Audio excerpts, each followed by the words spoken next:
सम्मानित देशवासियों, मैं ऐशल ठाकुर, राष्ट्रीय समाजवादी जनक्रांति पार्टी का अध्यक्ष,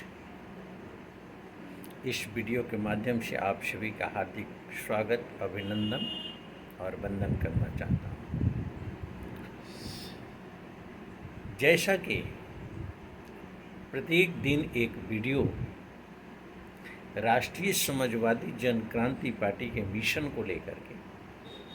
राष्ट्रीय समाजवादी जनक्रांति पार्टी के एजेंडे को लेकर के आपके बीच मैं रखने का प्रयास करता हूँ। उसी कड़ी को आगे बढ़ाते हुए आज राष्ट्रीय समाजवादी जनक्रांति पार्टी का ज्वलंत प्रश्न है भारत सरकार से, क्या जिस तरीके से अपने अकाउंट को हम आधार कार्ड से जोड़ देते हैं, क्या हम अपने इंश्योरेंस को आधार कार्ड से जोड़ देते हैं, तो कि यह संभव नहीं है कि मतदाता पहचान पत्र को भी आधार कार्ड से जोड़ दिया जाए और एक ऐसा ऐप विकसित किया जाए जिसमें पूरा सिस्टम रहे कि जहां भी मतदाता के रूप में मतदाता उपस्थित हो, वहीं से होने वाले किसी भी चुनाव में मतदान कर सकता हो। मुझे लगता है यह नितांत आवश्यक है। समय काल परिस्थितियों को ध्यान में रखते हुए, टेक्नोलॉजी को ध्यान में रखते हुए, समय अभाव को ध्यान में रखते हुए हमें ज़रूरत है इस पर कार्य करने की और एक ऐसा विकसित ऐप जल्द से जल्द लाने की ज़रूरत है जिससे कि घर बैठे मतदान की प्रक्रिया को अपनाया जा सके और वह मतदान जिस तरीके से हमारा निजता होता है, बैंक अकाउंट से लेकर के इंश्योरेंस सेक्टर के अंतर्गत, उस निजता का अनुपालन करते हुए इस पर पूरी तरह से केयरफुल रह करके उस ऐप का इस्तेमाल करने की ज़रूरत है तथा उसकी निगरानी भी करने की ज़रूरत है। तो मैं अपील करना चाहता हूँ राष्ट्रीय समाजवादी जनक्रांति पार्टी के बैनर के तहत वर्तमान भारत सरकार से, माननीय देश के प्रधानमंत्री महोदय से इस पर भी गंभीर चिंतन की ज़रूरत है जिससे चुनावी प्रणाली को आसान बनाते हुए ईमानदार चुनाव प्रणाली की संरचना के दिशा में एक मजबूत कदम आगे बढ़ सके तथा कोई भी व्यक्ति मतदान से अछूता न रह जाए।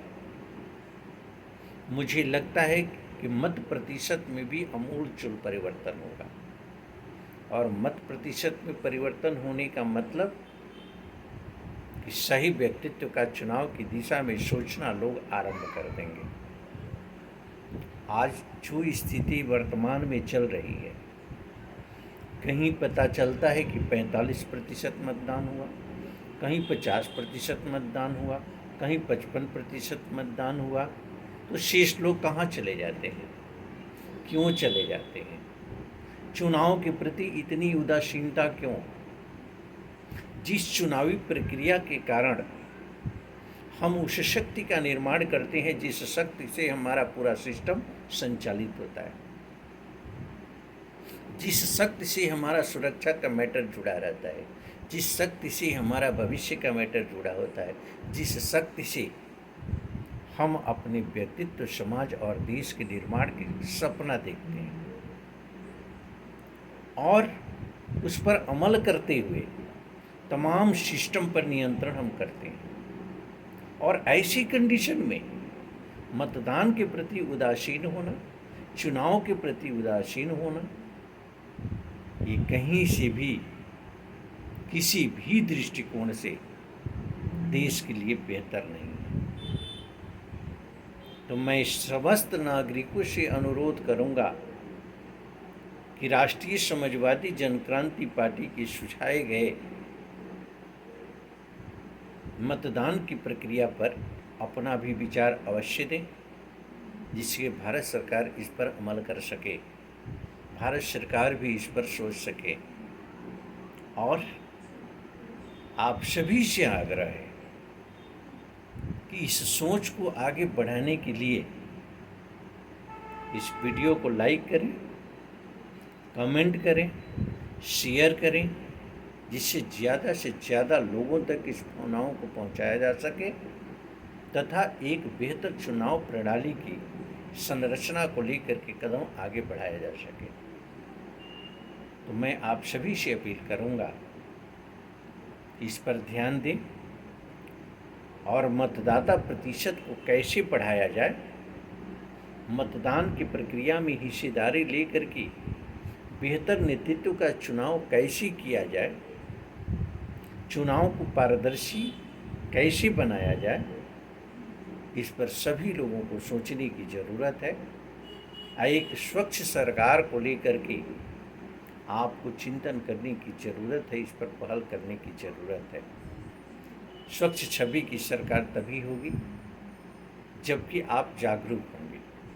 आप अपने नैतिकता के अधिकार और कर्तव्य के साथ नागरिकता के अधिकार के कर्तव्यों का अनुपालन करेंगे, क्योंकि नागरिकता के अधिकार और कर्तव्यों का अनुपालन ही बेहतर चुनाव प्रणाली के लिए आपको प्रेरित करेगा। तो मैं आप सभी से अपील करना चाहता हूं कि चुनाव प्रणाली को लेकर के अपना मत अवश्य दें। इसी के साथ नेक्स्ट एजेंडे को लेकर के पुनः चर्चा करेंगे, विस्तृत चर्चा उस पर होगी। वह एजेंडा होगा जातिगत आधार पर और धर्म के आधार पर संचालित संगठनों को लेकर के। क्या धर्म और जाति के नाम पर संचालित संगठनों की आवश्यकता हमारे देश के अंदर है? क्या ये सारी संगठन व्यक्तित्व के विकास, समाज के विकास और देश के विकास में अपनी हिस्सेदारी सुनिश्चित करते हैं? अगर नहीं तो इनकी ज़रूरत क्या है? फिर किस तरह का संगठन हो, किस रूप में हम एक दूसरे का पूरक बने, इस पर विस्तृत हम चर्चा करेंगे नेक्स्ट आने वाले वीडियो में। तब तक के लिए